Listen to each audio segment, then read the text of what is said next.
গ্রামের এক শান্ত সকাল। সেই গ্রামে বাস করে ৩ মুসলিম বোন, সাদিয়া, মারিয়া ও আসমা।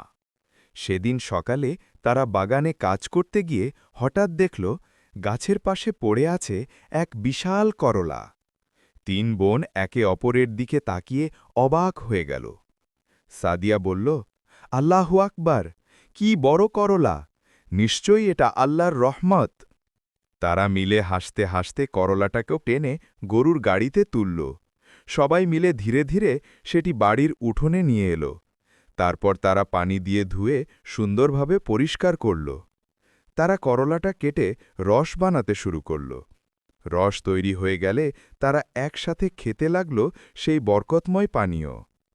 ৩ বোন গাছের নিচে বসে হেসে শান্ত মনে বলল, যদি ধৈর্য ধরো, আল্লাহ তাতে বরকত দেন।